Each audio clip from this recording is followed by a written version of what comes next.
Assalamualaikum, salam sejahtera dan salam Malaysia Madani. Anda bersama saya, Hafidh Alsa, dan ini Pastikan Sahih 19 Oktober 2023.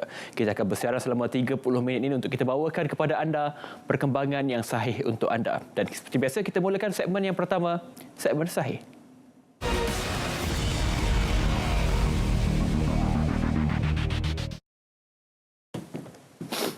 Baik, kita mulakan dengan berita yang pertama. Kementerian Pendidikan Malaysia KPM telah mengambil keputusan untuk menarik diri daripada menyertai Pesta Buku Frankfurt 2023. Keputusan itu diambil ekoran sikap pro-Israel serta sokongan terbuka pihak penganjur terhadap Israel. Kementerian Pendidikan Malaysia KPM tidak akan sesekali berkompromi dengan keganasan Israel di Palestin. Keputusan KPM adalah selari dengan pendirian kerajaan untuk sentiasa bersolidariti dan memberi sokongan penuh kepada Palestin. Seorang jururawat wanita kerugian RM125,000 akibat terpedaya dengan penipuan love scam seorang lelaki yang dikenali menerusi aplikasi TikTok. Ketua Polis Daerah Alor Gajah, Superintendent Arsyad Abu berkata, mangsa berumur 30-an yang juga seorang ibu tunggal itu berkenalan dengan suspek bernama Nur Azman Umar pada 29 September lepas dan berhubung melalui telefon. Arsyad berkata, pengadu kemudian diarah untuk membuat pelbagai pembayaran pelepasan barangan seperti bayaran guaman, duty stamp, cagaran dan kastam. Katanya dalam tempoh 8 Oktober sehingga 15 Oktober, pengadu membuat pinjaman peribadi daripada bank selain membuat 12 transaksi pembayaran berperingkat berjumlah RM125,000 ke dalam 4 akaun berbeza. Baik, seterusnya polis sedang mengesan ibu bapa kepada seorang kanak-kanak yang terjatuh dari sebuah kereta dalam kejadian di lampu isyarat Jalan Sultan Yahya Petra. Kejadian dipercayai berlaku ketika kenderaan dinaiki kanak-kanak lelaki itu dipandu ahli keluarganya sebelum dilanggar dua kenderaan lain. Kejadian itu yang tular apabila satu rakaman video berdurasi 1 minit dikongsi di media sosial. Menurut Timbalan Ketua Polis Daerah Kota Baru, Superintendent Muhammad Suhaimi Ali, kejadian jam 5.42 petang itu dipercayai berlaku akibat pemandu kereta gagal memastikan pintu penumpang sebelah kiri ditutup dengan kemas dan memakai tali pinggang keledar terhadap kanak-kanak berkenaan. Baik, seterusnya. Ketua Polis Balai bersama anggota unit Peronda Sektor Balai Polis Majidi telah membuat serbuan di sebuah pangsapuri di Johor Bahru. Hasil serbuan berjaya menangkap suspek seorang lelaki warga tempatan berusia dalam lingkungan 43 tahun. Hasil semakan rekod lampau mendapati suspek mempunyai 4 kes jenayah dan 3 kes dadah. Hasil ujian saringan air kencing, suspek mendapati positif dadah jenis morfin. Kes kini disiasat di bawah Seksyen 392 Kanun Keseksaan. Terdahulu tular satu video menunjukkan seorang remaja lelaki disamun di dalam sebuah lift di sebuah pangsapuri di Johor Bahru. Baik, seterusnya orang ramai dinasihatkan untuk sentiasa berhati-hati dan merujuk kepada pihak berkuasa sebelum membuat sebarang keputusan pelaburan. Dan ini kami kongsikan kepada anda berkenaan dengan satu lampiran yang ditunjukkan kepada anda berkenaan dengan pelaburan di Tabung Haji. Tabung Haji telah pun menafikan dakwaan berkenaan dan anda boleh hubungi Tabung Haji di talian 0362071919 jika mempunyai kemusykilan. Baik, seterusnya kami kongsikan kepada anda modus operandi Macau scam yang semakin menjadi-jadi. Jika anda saksikan paparan di kaca TV anda ketika ini adalah antara modus operandi yang digunakan oleh Macau scam untuk memperdaya mangsa. Sekiranya anda menjadi mangsa, anda boleh menghubungi talian National Scam Response Center ataupun NSRC di talian 997. Modus operandi yang sama juga disasarkan kepada kumpulan wang simpanan pekerja KWSP. KWSP dalam pada itu telah pun membuat penafian berkenaan dakwaan berkenaan, juga berkenaan dengan modus operandi baharu skema ataupun taktik terkini yang digunakan untuk menipu mangsa secara dalam talian. Seperti ada tertera di kaca TV anda ketika ini adalah tangkap layar yang kami kongsikan adalah gambaran sebenar bagaimana modus operandi ini dilakukan yang menggunakan nama KWSP. Baik, pastikan saya beraksi seketika kembali selepas ini, jangan ke mana-mana.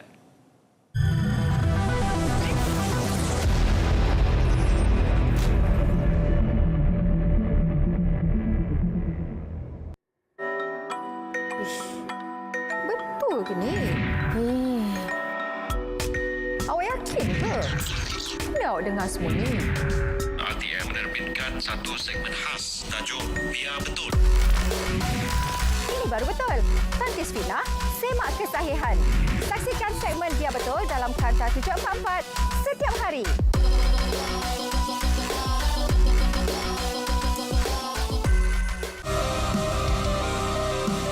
RM400 juta disediakan bagi melaksanakan program pengukuhan keterjaminan makanan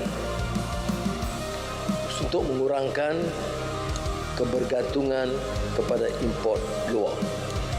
RM150 juta untuk kerjasama dengan kerajaan negeri mengoptimumkan penggunaan tanah bagi meningkatkan hasil tanaman dan ternakan. RM50 juta perolehan baja secara tender terbuka untuk memberi pesawah pilihan baja yang ingin digunakan. Tidak seperti sekarang di mana mereka ditetapkan tidak berhak memilih, tapi sekarang kita berikan melalui tender pilihan kepada pesawah dan peternak, pekebun. Bagi menyokong peningkatan kapasiti pengeluaran produk pertanian dan daya saing, Agropedia Muda, Agrobank menyediakan kemudahan pinjaman sehingga RM430 juta keseluruhannya.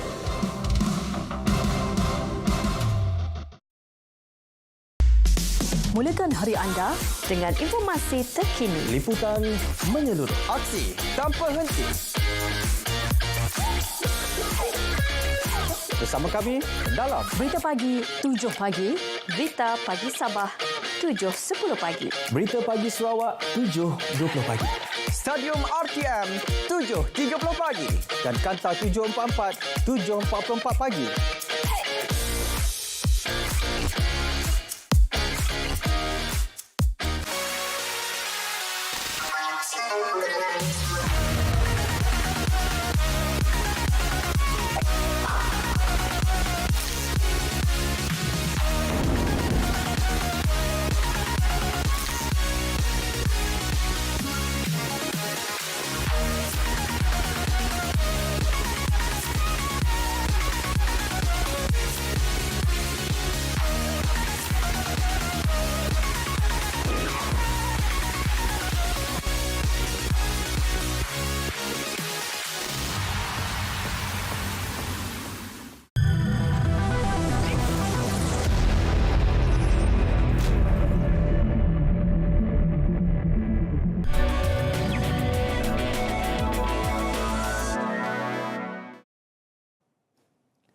Baik, bertemu kembali. Terima kasih kerana setia bersama kami untuk pastikan sahih. Baik, untuk segmen berikutnya, segmen semasa kita mulakan dengan perkembangan ini.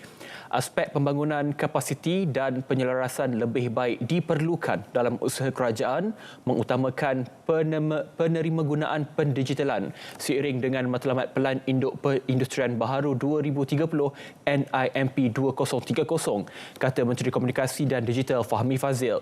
Sehubungan dengan itu, beliau berkata semua kementerian dan agensi perlu mengenal pasti kaedah bagi membantu proses pendigitalan dan meningkatkan operasi masing-masing.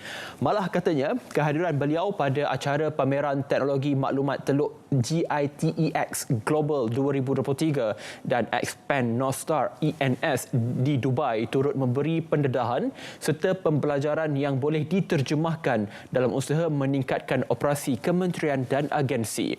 Mengulas selanjutnya, Fahmi berkata, usaha usaha sedemikian juga penting selaras dengan langkah kerajaan untuk memulakan sistem pengkalan data utama ataupun PADU serta pembentangan Akta Omnibus bagi membolehkan perkongsian data antara semua agensi kerajaan menerusi PADU di Dewan Rakyat pada tahun hadapan.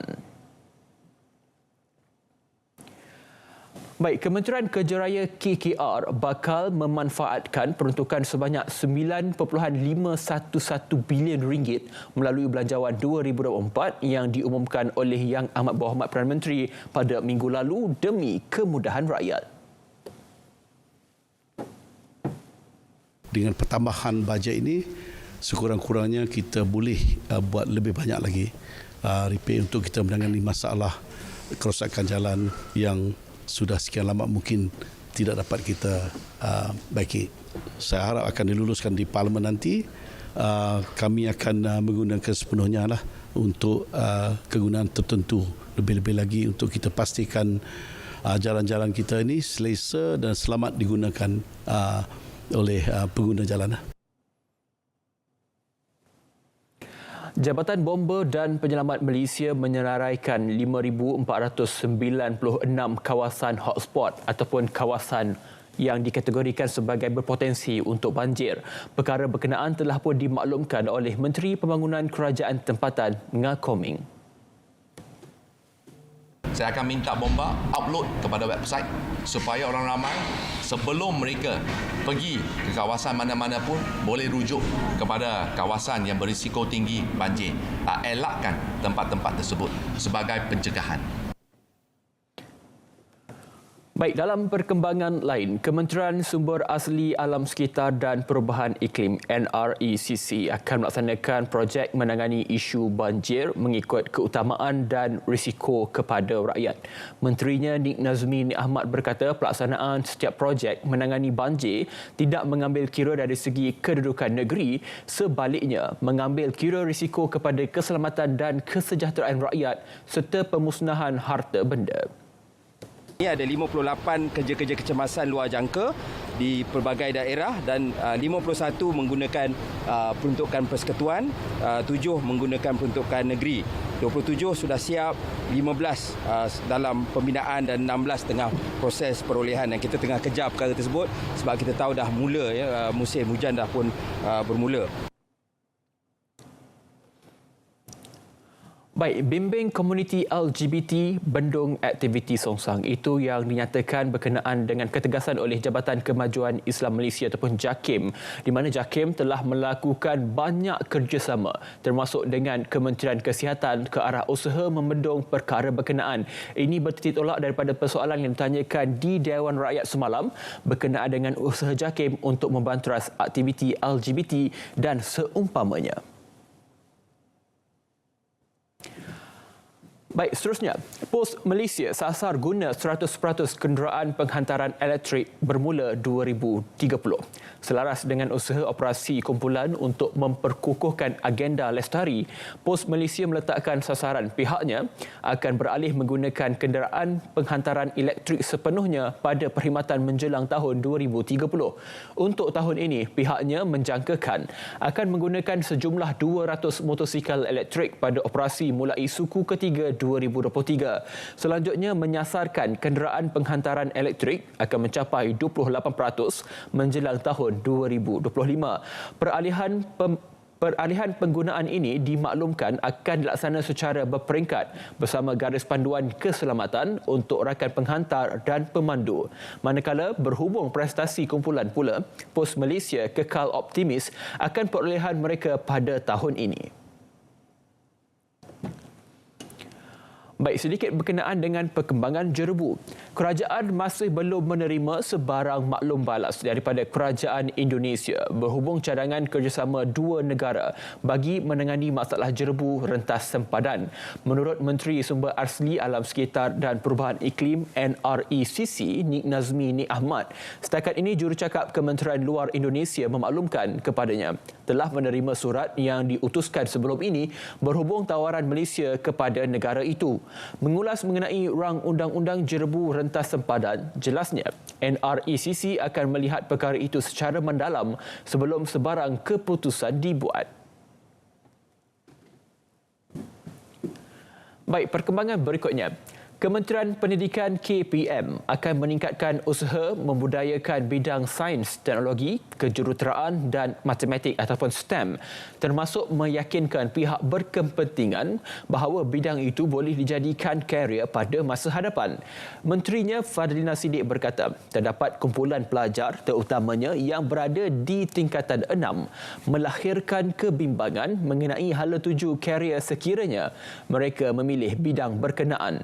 Fadlina berkata, usaha itu seiring dengan hasrat kerajaan memperkasa bidang STEM dalam negara dan ia juga terzahir menerusi Belanjawan 2024 apabila Perdana Menteri Datuk Seri Anwar Ibrahim mengumumkan jawatankuasa khas STEM rentas kementerian akan ditubuhkan dalam menetapkan sasaran dan langkah bagi meningkatkan penglibatan pelajar sekolah. Baik, dan seterusnya penunggang motosikal parah selepas terlibat dalam kemalangan jalan raya awal pagi ini.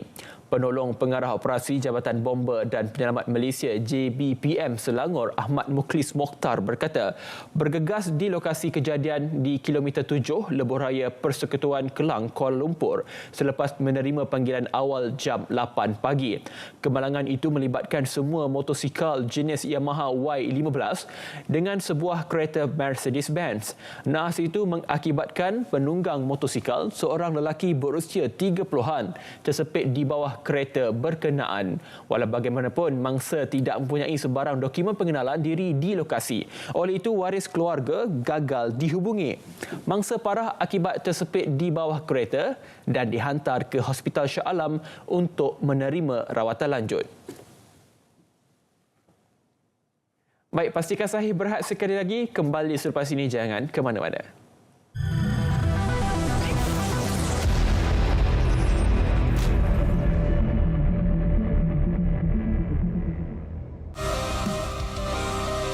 Kementerian Kesihatan diperuntukkan 41.2 bilion ringgit. Satu kenaikan besar, peningkatan terbesar daripada kalangan semua kementerian. 5.5 bilion ringgit untuk memperolehi bekalan obat, bahan guna habis, reagen dan vaksin. Walaupun saya telah mengarahkan supaya procurement ubat itu harus diteliti supaya tidak ada keterisan dan cari obatan termasuk dari rantau dan tidak semuanya harus bergantung pada Eropah dan Amerika Syarikat.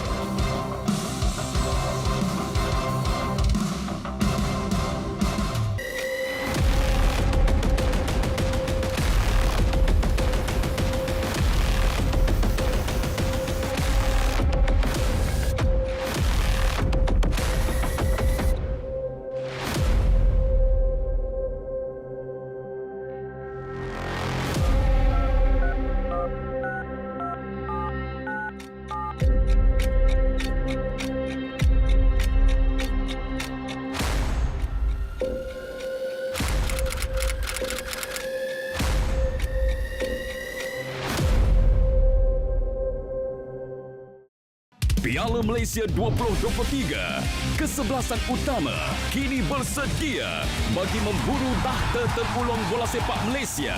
Dorongan yang begitu mudah, Forestieri mengambil masanya. Forestieri. Khamis, 19 Oktober, perlawanan separuh akhir Perak FC bertemu Johor Darul Takzim 8.30 malam di saluran OK. Saksikan juga secara penseriman langsung di RTM Klik.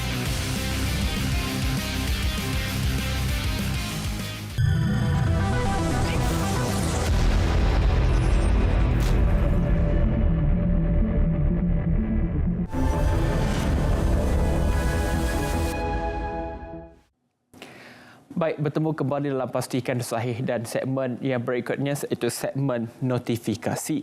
Dan banyak perkara yang kita akan kongsikan kepada dalam segmen notifikasi ini. Yang pertama kita boleh kongsikan kepada anda iaitu berkenaan dengan perkara tanya terus.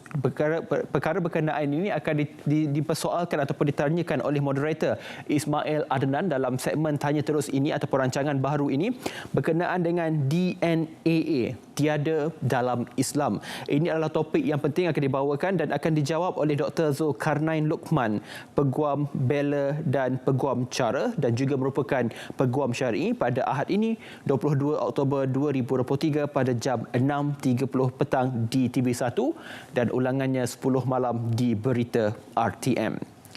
Dan seterusnya kami kongsikan kepada anda Forum Perdana Ehwal Islam Hijau Bumi Tuhan, tajuk yang digunakan ataupun diberi pada malam berkenaan untuk topik Forum Perdana Ehwal Islam pada malam ini 19 Oktober 2023 bermula jam 9 malam yang akan bertempat di Auditorium Jakim Kompleks Islam Putrajaya dan juga akan disiarkan secara langsung di saluran TV1. Baik, seterusnya perlawanan Piala Malaysia 2023 separuh akhir 1 dan 2 iaitu Perak akan menentang Johor Bahru JDT pada malam ini 19 Oktober 2023 pada jam 8.30 malam di saluran TV OK dan juga di sukan RTM, dan juga separuh akhir kedua melibatkan Terengganu melawan KLC pada 3 November 2023 juga 8.30 malam di saluran TV OK dan juga di saluran sukan RTM. Baik, seterusnya, Karnival Aspirasi My Future Job Titiwangsa yang akan mengambil tempat di Dewan Perdana Keramat Mall pada 22 Oktober 2023 iaitu pada hari Ahad bermula jam 9 pagi hingga 5 petang. Karnival ini akan menganjurkan pelbagai aktiviti menarik antaranya cabutan bertuah buat pencari kerja. Anda boleh mendaftar sekarang di laman web yang tertera untuk memenangi pelbagai hadiah yang ditawarkan. Dan juga jualan ramah juga turut dilangsungkan di acara berkenaan dengan diskaun sehingga 30%.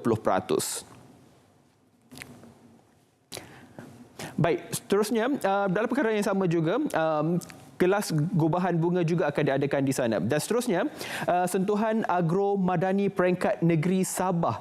Ini adalah akan berlangsung pada 21 hingga 22 Oktober 2023 yang akan mengambil tempat di pekarangan Kompleks Sukan Likas Kota Kinabalu, Sabah. Ini adalah acara yang dilangsungkan bersempena dengan perkara-perkara ini iaitu sentuhan agro madani peringkat negeri Sabah. Jadi mereka yang berada di negeri Sabah jangan lepaskan peluang pada 21 hingga 22 Oktober ini. Baik, seterusnya mengambil kira perkembangan terkini antara Palestin dan juga Israel ketika ini, negara kita komited dan sentiasa bersolidariti bersama dengan negara Palestin, dan ini adalah solidariti untuk Palestin, bantu rakyat Palestin melalui tabung Musaadah Jakim YWM, dan anda boleh menyumbang bantuan anda di CIMB Islamic Bank iaitu di nombor berkenaan 8602218186 dengan rujukan Jakim. Jadi sama-sama kita menyumbang untuk membantu saudara kita yang terkesan di Palestin. Baik, seterusnya kita akan menyaksikan pakej Biar Betul. Apakah perkongsian yang kita akan bawakan kepada anda hari ini?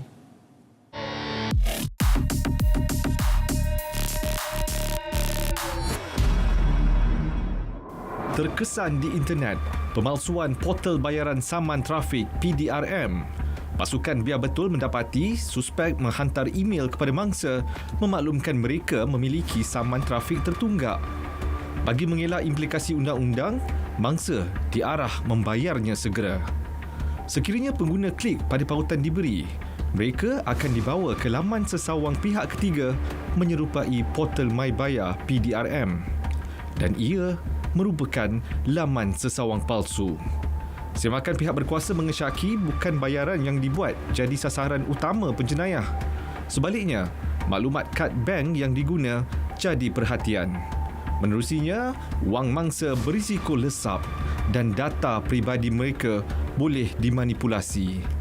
Jabatan Pasukan Tindak Balas Kecemasan Komputer Malaysia, MyCert, dan PDRM menggesa orang ramai berhati-hati.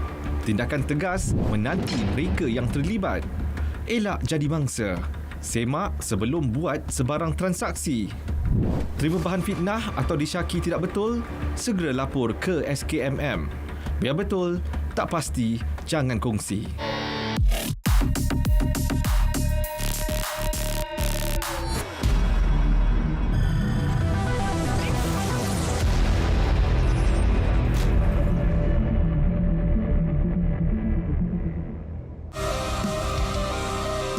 Kementerian bidang kesihatan diperuntukkan 41.2 bilion ringgit.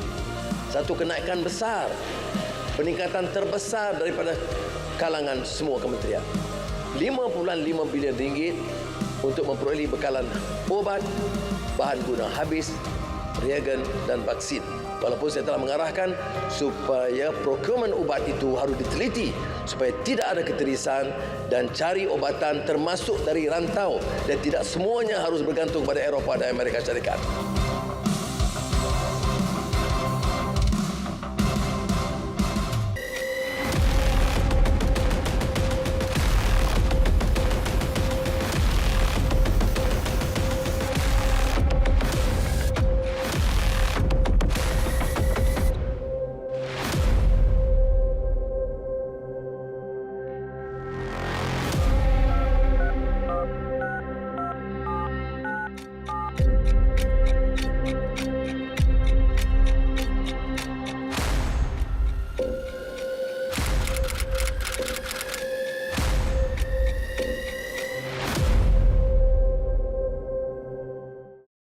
Piala Malaysia 2023, kesebelasan utama kini bersedia bagi memburu tahta tergolong bola sepak Malaysia. Dorongan yang begitu mudah, Forestieri mengambil masanya. Forestieri. Khamis, 19 Oktober, perlawanan separuh akhir Perak FC bertemu Johor Darul Takzim 8.30 malam di saluran OK. Saksikan juga secara penseriman langsung di RTM Klik.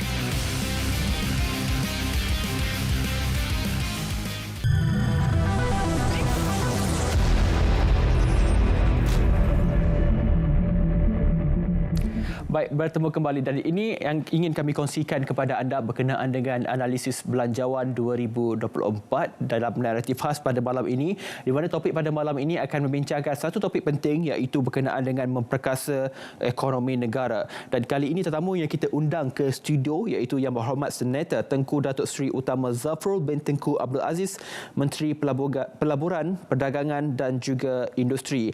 Dan setiap persoalan akan ditangani oleh moderator Syed Munawar Syed Mustar pada malam ini pada Jumaat ini 20 Oktober 2023 bermula jam 9 malam yang akan disiarkan di semua platform berita RTM termasuk di media sosial TikTok kami Berita RTM. Baik, itu yang sempat kami kongsikan kepada anda pelbagai perkara menarik dan sudah tentu anda akan terus bersama kami di Berita RTM untuk terus kami kongsikan kepada anda berkenaan dengan berita-berita yang tepat dan sahih untuk makluman anda. Terus ikuti kami di semua platform Berita RTM dan jangan lupa mak turun RTM klik di telefon pintar anda untuk tontonan yang lebih mudah dan tidak kira di mana anda berada. Sekian saja daripada saya Hafid Hussein, Malaysia Madani, tekad paduan penuhi harapan. Kita jumpa lagi. Assalamualaikum dan selamat petang.